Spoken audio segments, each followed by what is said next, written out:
You are listening to the Slowly Dying Podcast with Becca. Am I just extra or are you just basic? Yo, what's Can up, you daddy? please move your leg? I cannot believe my ex said that. And Bronte. I can't believe any of my exes said that. I didn't have my coffee today. If there's good food, there is no problem. Some whipped cream on your nose, actually. Are we really back for another season? We get it down on the mic because you don't want a bike. Oh God, here we go.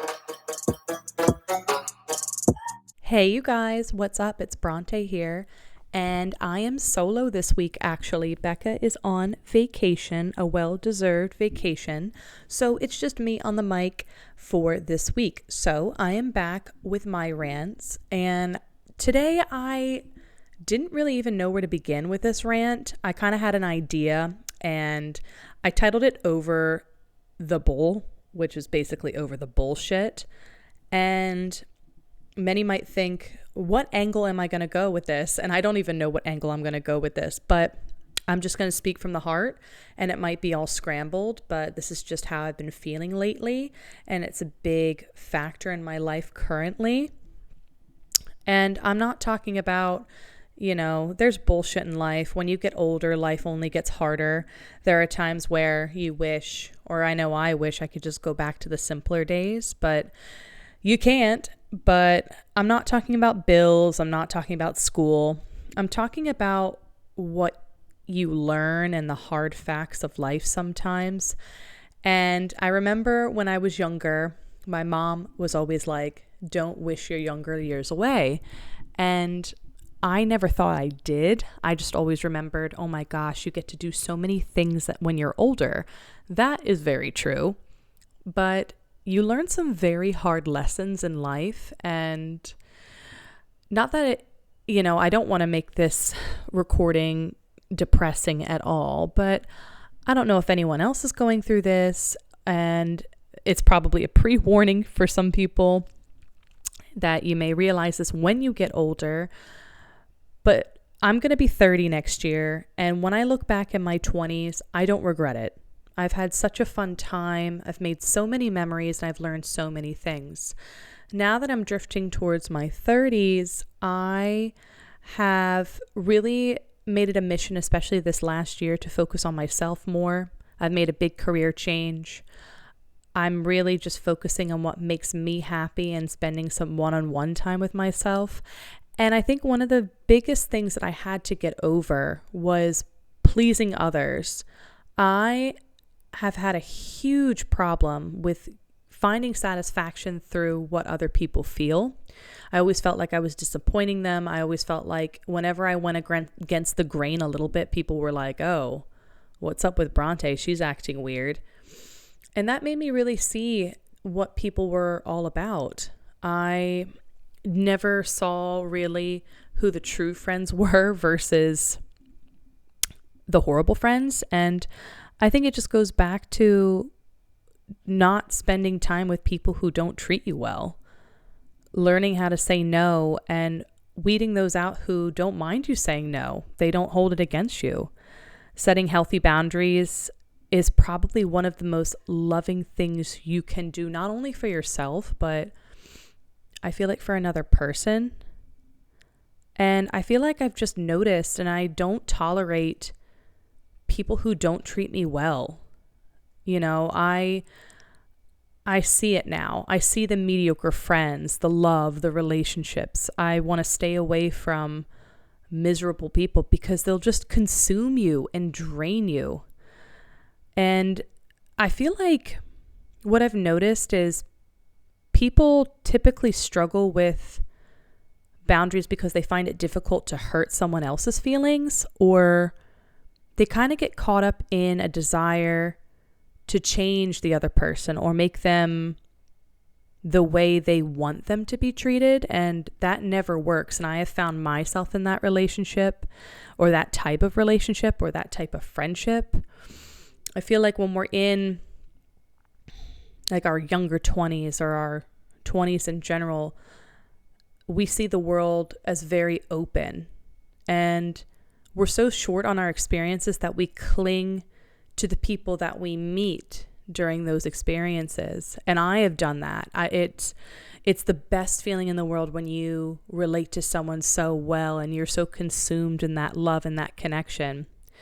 But I feel like by close to the end of our 20s or in our 30s, we learn that good relationships are very hard to come by. And I'm not saying a partner for love. I'm saying for friendships and relationships with family.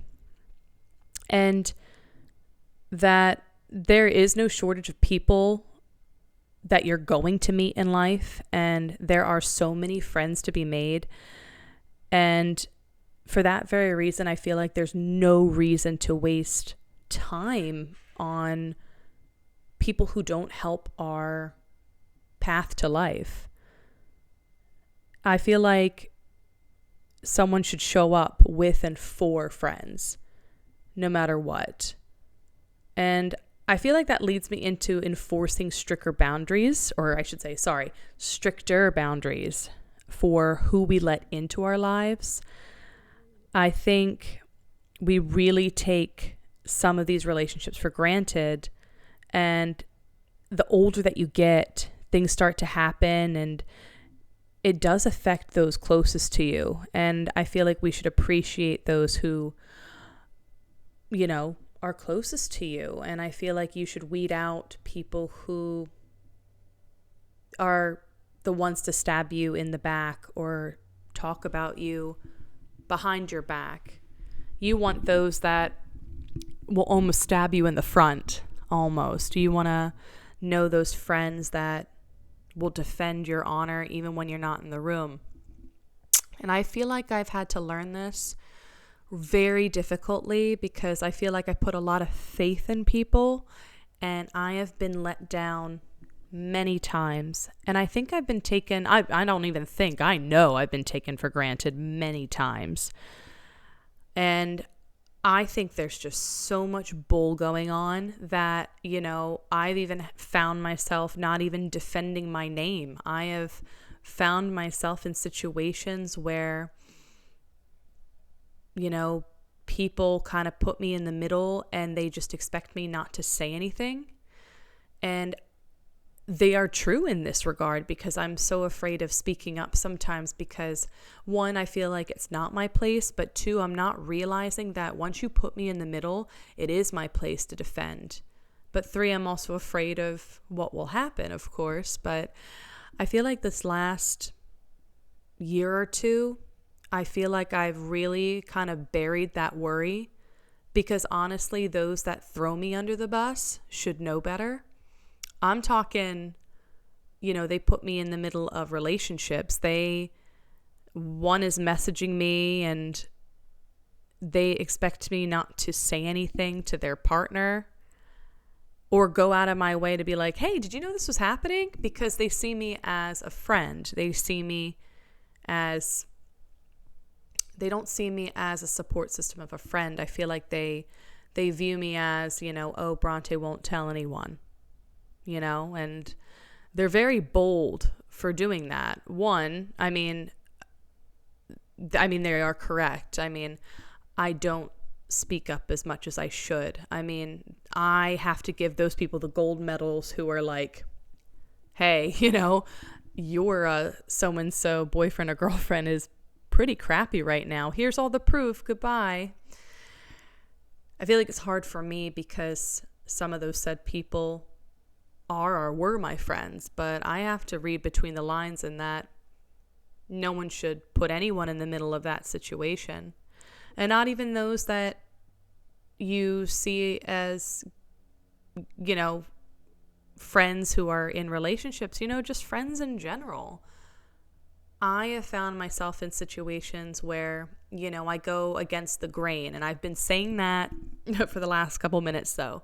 Now, what do I mean by that? I don't even want to say going against the grain or doing me, I should say. Going and advancing my career. Going and, I am like a person, I should say, that goes based off opportunity. If I get an amazing opportunity and it's going to make me grow as a person in my professional career and only open the doors opportunity wise, most likely I'm going to take it. But I have caught friends, whether it's from them directly or from other friends, who have talked about it as if, it's not a good thing. It's like, oh, there goes Bronte just showing off again. What is that? It's like, grow up. Enough of this passive bullshit, And then you come and, you're right in my face, as if you're truly happy for me. No, I want the friend who's like, that's my best friend. Look at her go. And I can name only a select few on my one hand that I know without a doubt will do that. And, it's okay to be jealous. It's okay to like be stuck in life and be like, oh, I want to do the same thing. I just don't know where to start. That's a lot better than saying F her for moving on or moving, further. In no way I'm flashing my degrees every minute in someone's face. If you know me for me, there's no way I'm doing that. But like, oh my God, like be a person and just, realize it at face value. Realize that I'm the person.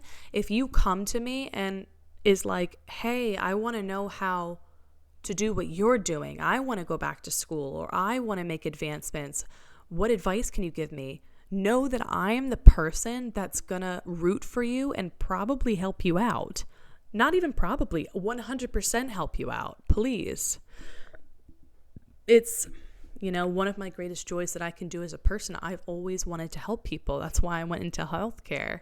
I love helping people. I love helping my friends. But I feel like when you are really kind, a lot of people take your kindness for weakness. And I don't know how many times I found this amongst people who I thought were my friends. I think I rarely get mad at my friends, but I don't even think you have to be full-on belligerent mad at a friend to make a point. I feel like you can kill them with kindness and silence and let them realize. I feel like it's so powerful. I've had friends come around to say, hey, I just don't know what's going on. Why aren't we talking? And I'm like, yeah, let's sit down like adults and have an honest conversation. I'll tell you why we're not talking. And, where the relationship goes from there, it's only time will tell. But I feel like it's really effort with me when it comes to friendship. And, guys, enough of the bullshit. You're going to learn, if you're young listening to this, you're going to learn so many lessons. And I'm not saying that I've learned all of life lessons. Like, I have like a lifetime more of lessons to go. I feel like when Becca and I started this podcast, we really just wanted to let our emotions out. And I feel like this is a very big struggle of mine, not letting people, especially friends, walk all over me and not caring what they think when I express my opinion. I really am over that. There is not energy wasted on this crap is not worth it. I'm telling you guys, it's really hard to let friends go and it's really hard to let things go. And it's really hard to worry about what the reaction might be. But honestly, at the end of the day, if you are doing it at a place of, I'm in the right, I know I am, I know this is wrong, and voicing your opinion, there's nothing wrong with that. Honestly, you could be voicing your opinion, you could be wrong, but at least you feel like in that moment you are justified of it, but honestly, to be honest, scratch that. As long as you're not a dick about it, to be honest, that's fair game. I should feel like, I feel like, you can make your argument and you can make your opinion, but if you're an absolute dick about it and you don't listen to anyone else's opinions and you don't listen to them from where they're coming from and the angle that they're coming from, then you're not really being, you're not really being fair. And I feel like that's where I've caught myself, in that I feel like, one, I'm stepped on, two, I'm just taken for granted, and that is the worst feeling in the world. And I think that's why I admire, Becca. Becca doesn't take shit, and I think I can learn so much from her in that regard. And in my own way, of course, I can put my own flair on it, but it's taken a long time, and I'm still learning. And it's not just my relationships outside, it's my relationships inside of work as well, because it's very easy for coworkers to step on you too, let me tell you. But I feel like people really do show their true colors, even when it might not make sense in the beginning. You might not see it for a little while, but honestly, actions do speak louder than words, and you want to make sure the words match the action, guys. Like, come on. And if you feel like you're being treated crappy, you probably are. Don't let anyone step on you. Don't let anyone make you feel small or worthless or not heard. Because at the end of the day, you know what? They're going to come back and they are going to regret burning that bridge with you. But you know what? You just got to stand tall and keep moving forward. I always like to say to people, just be kind and receptive and healing. And I feel like people go far. I feel like that's where my success in life has come. I've always tried to be fair. I've always tried to hear everyone else's side, but I'm here staying on this platform that I've been walked over, stamped on, like literally it feels like spit on, like hypothetically. And it's the worst feeling in the world, and it doesn't get any better. But honestly, you can hold your ground, and you could find that respect for yourself. You can voice your opinion and be like, hey, this is wrong, and I'm not a bad person for saying it. So yeah, that felt good, like letting that out, guys. Oh my God. Sorry. I felt like that was a lot and all over the place, but enough of the bullshit. Am I right? Oh my God. So I hope you enjoyed this on your Monday, and I am sure that you guys are waiting for more episodes of both Becca and I. And we've got some exciting content coming. Becca and I actually are taking on New York next week. We will be visiting New York. So that's very, very exciting. We have a trip planned, and we are over the moon excited for it. Slowly Dying takes New York. So we have a couple days on the cards for that. So we're very excited.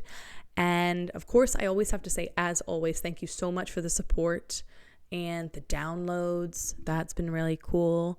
So yeah, we can't say thank you enough. But yeah, I think I'm going to end it here. I hope you guys have an awesome day, and we'll see you next week. Bye, guys.